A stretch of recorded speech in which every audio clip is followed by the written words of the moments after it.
Hey Survivor, welcome to episode 165 of the Vibrant Survivor podcast. Today we're talking about something every survivor has experienced, even if you didn't realize it at the time. And that is that narcissists do not respect boundaries. They test them. And if you're wondering why you felt confused, guilty, or unsure of what happened, this episode is for you.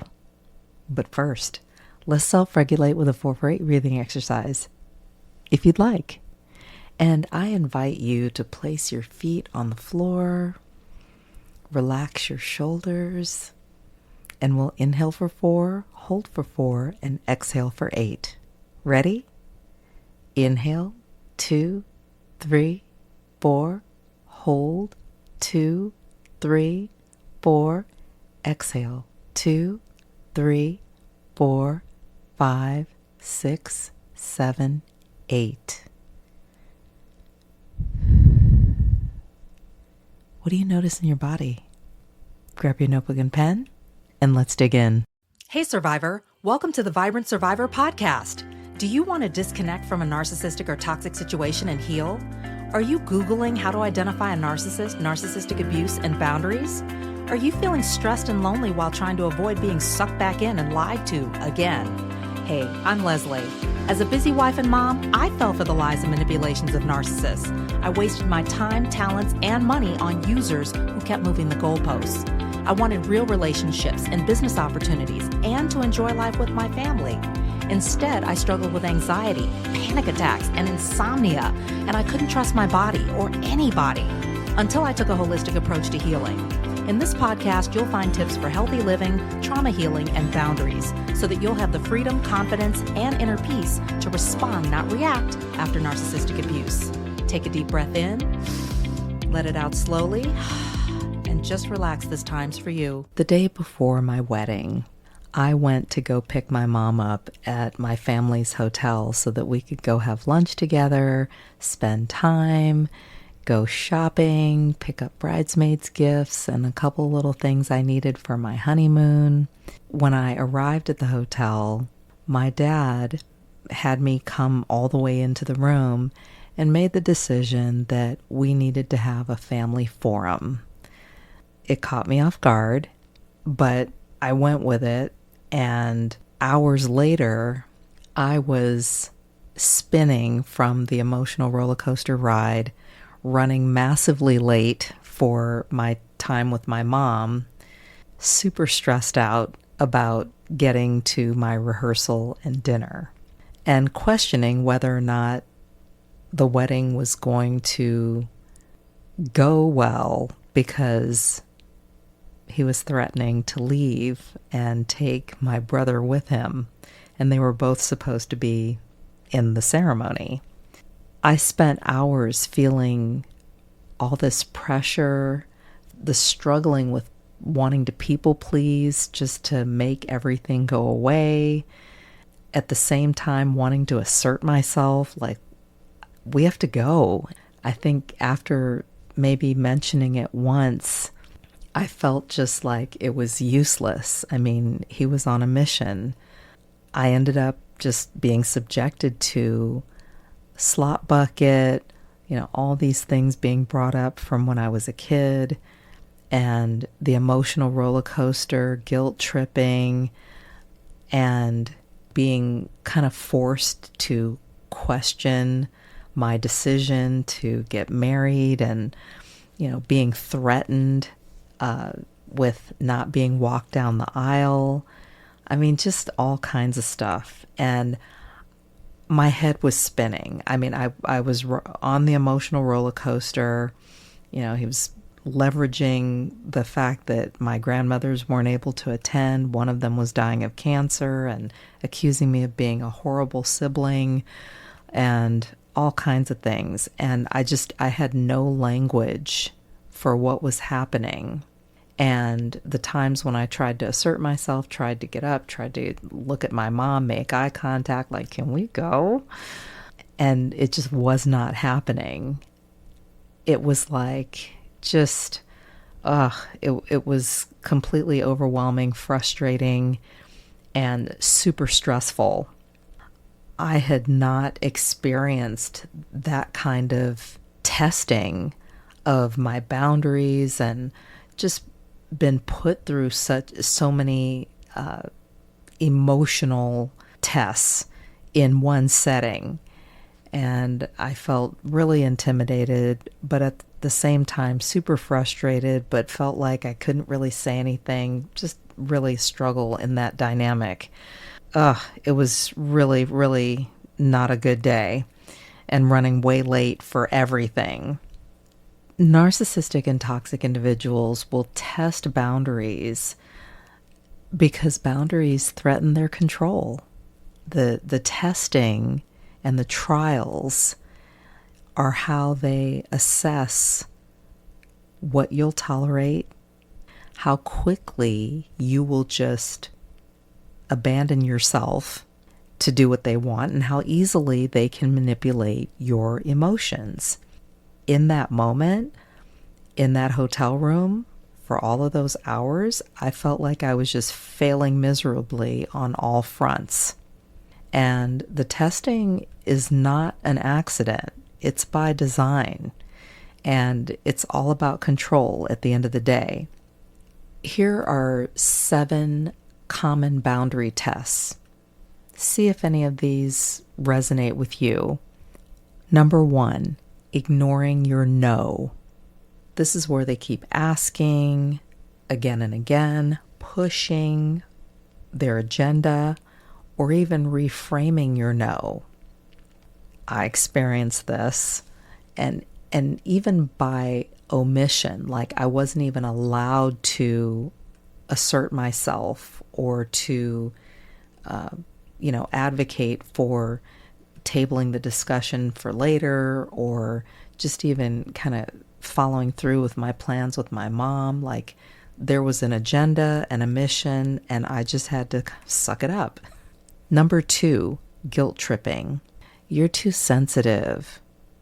Oh, after everything I've done for you, I experienced this too, like being presented as a bad sibling, not being a good big sister, and not being present with a dying grandmother and all of the things. And it just, and also just even, heaven forbid, dating and getting engaged and making the decision to get married. It just was, the way that it was handled was just unbelievable, to say the least. Number 3, urgency and pressure. Yep. This would be forcing decisions before you've even had time to think or even weigh in. And I definitely felt pressure to sit and just absorb all of this in that moment. I really did not realize how badly my boundaries were being violated. And I think that just the history, the dynamics, I fell right into it. The intimidation, turned into a little girl in that moment all over again at one of the biggest moments of my life. And yeah, it was a mess. Number 4, playing the victim. This is where they will turn your boundary into a personal attack, or take personally a decision that you've made or that you're making.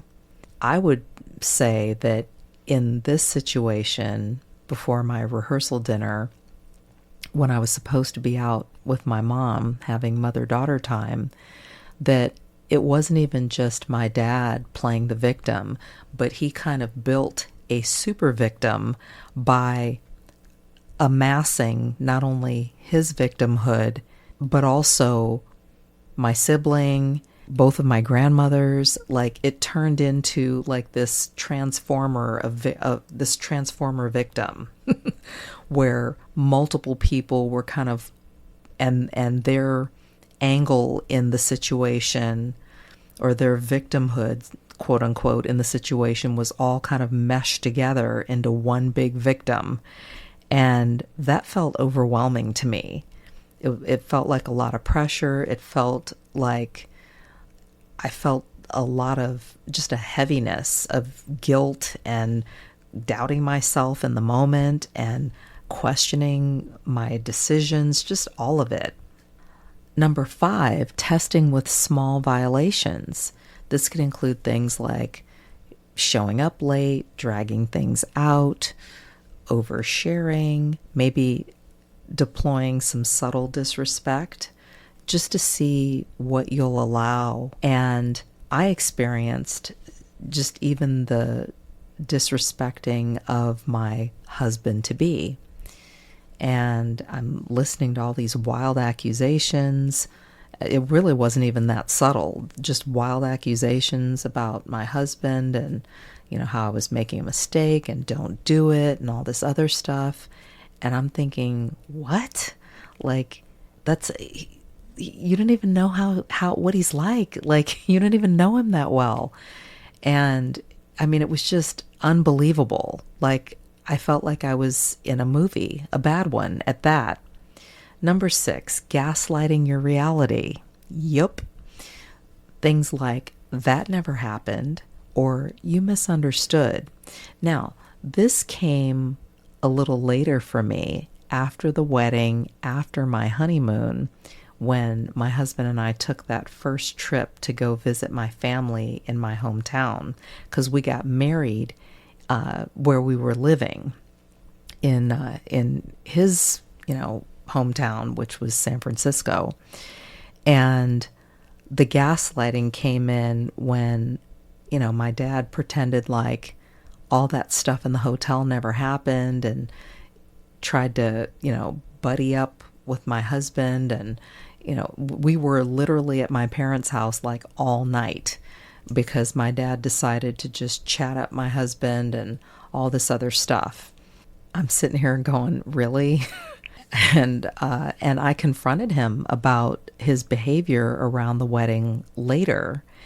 And he literally tried to rationalize his thought process and his behavior at that time. He didn't apologize, nothing. I mean, and I went ahead and just said my piece just to get it out there and let him know. And, he also played victim even in that moment, because when I confronted him on his behavior, in addition to not getting an apology, he played victim because at the time he was kind of down on his luck.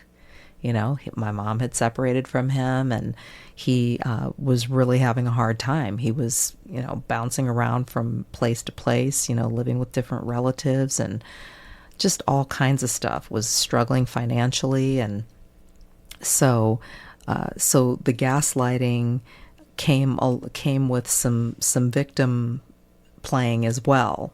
So sometimes you may experience multiple things happening at once, like multiple boundary tests. Which brings me to number 7, punishment when you hold the line.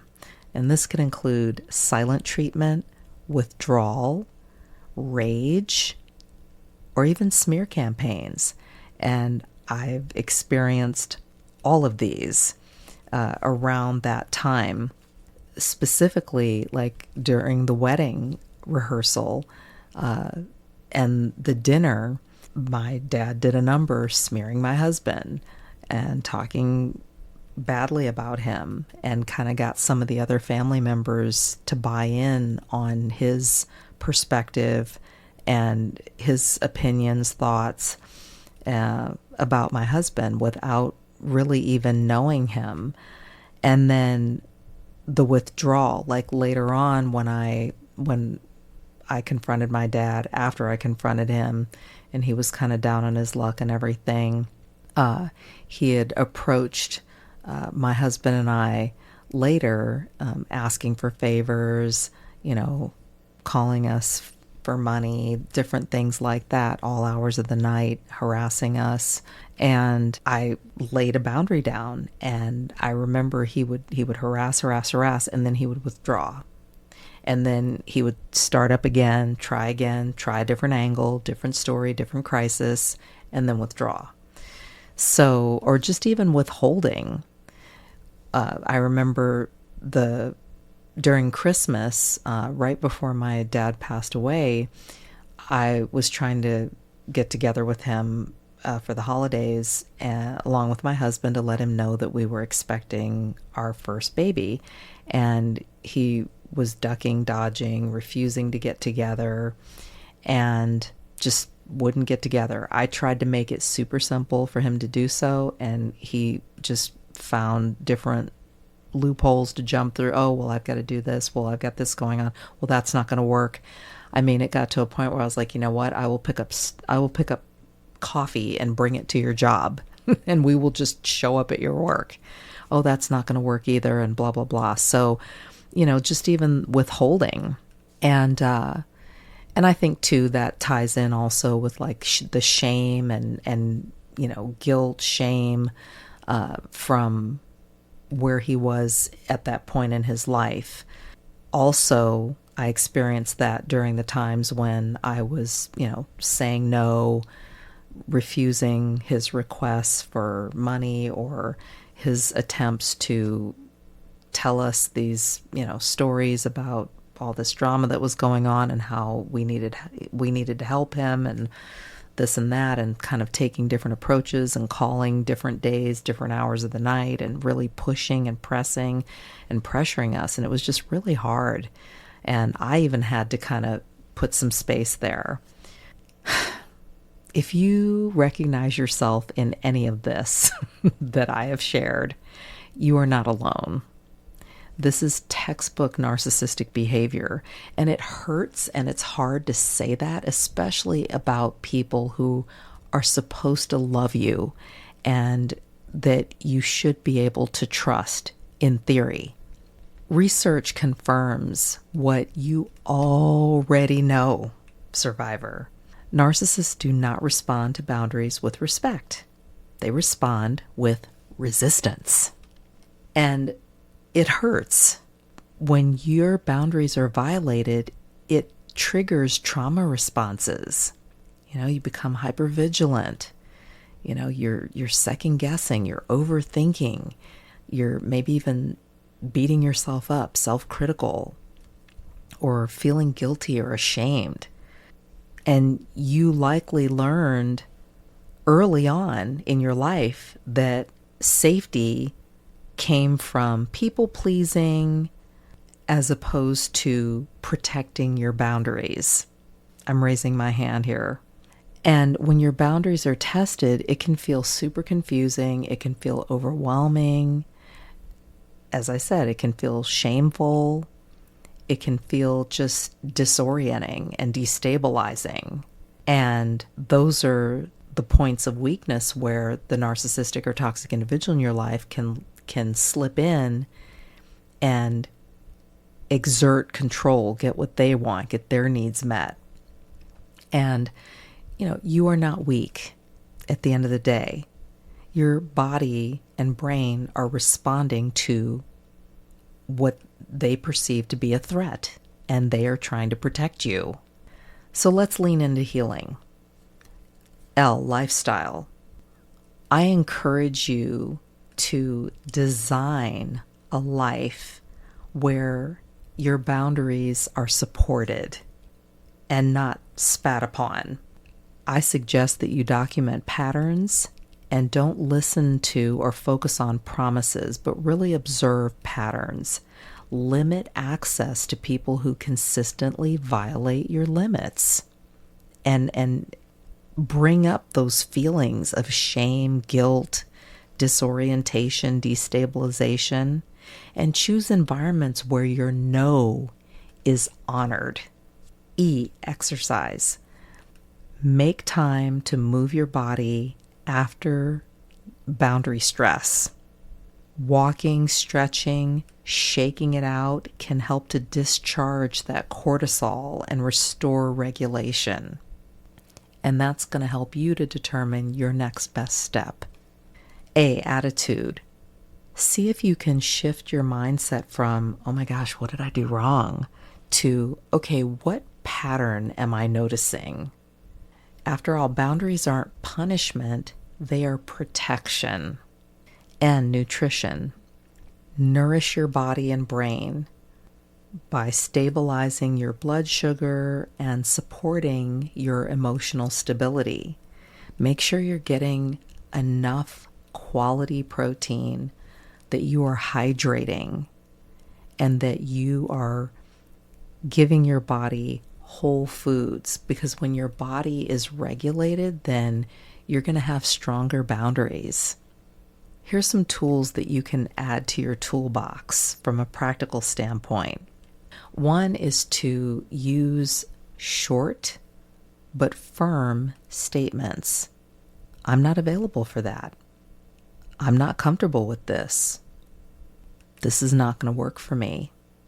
Or just no. Period. Don't over-explain. Don't argue your reality. And let their reaction be their responsibility. Boundaries do not require agreement, just clarity and enforcement. Remember, narcissists test boundaries to maintain control, but boundaries are how you reclaim your power. When they test your line, hold your ground every time. Thanks for tuning in, Survivor. Your boundaries matter.